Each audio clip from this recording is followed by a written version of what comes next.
আসসালামু আলাইকুম ওয়া রাহমাতুল্লাহি ওয়া বারাকাতুহু। সম্মানিত দিনী ভাই ও বোনেরা, আশা করি আল্লাহ সুবহানাহু ওয়া তাআলা অশেষ রহমতে সকলেই ভালো আছেন। আজকে আমরা কথা বলবো রিজিক বৃদ্ধির আমল সম্পর্কে, তাই ভিডিওটি না টেনে সম্পূর্ণরূপে দেখার জন্য অনুরোধ করা হলো। রিজিকের সন্ধানে আমরা দিশেহারা, পরিশ্রম করে ঘাম ঝরিয়ে রিজিক তালাশ করি। ইবাদতের সময় ভুলে গিয়ে কাজে ব্যস্ত থাকি, অথচ এই রিজিকের মালিক একমাত্র আল্লাহ সুবহানাহু ওয়া তাআলা।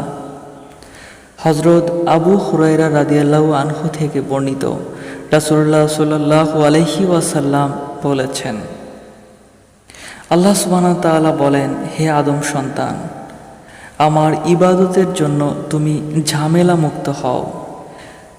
আমি তোমার অন্তরকে প্রাচুর্য দিয়ে ভরে দেব এবং তোমার দারিদ্র্য ঘুচিয়ে দেব। আর যদি তা তুমি না করো, তবে তোমার হাত ব্যস্ততায় ভরে দেব, তোমার অভাব দূর করে দেব না। তিরমিজি শরীফের হাদিস। আল্লাহর দরবারে শুকরিয়া আদায় করতে হবে।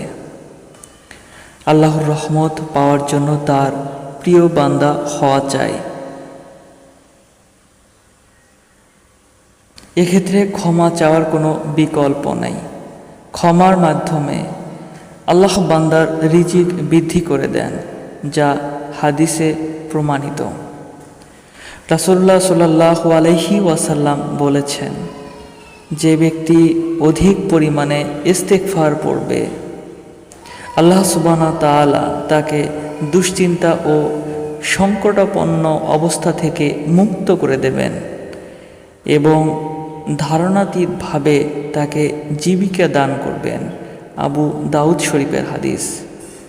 পবিত্র কোরআনের সূরা তালাকের 2 ও 3 নম্বর আয়াতের মাধ্যমে জানতে পারি, আর যে আল্লাহকে ভয় করে তিনি তার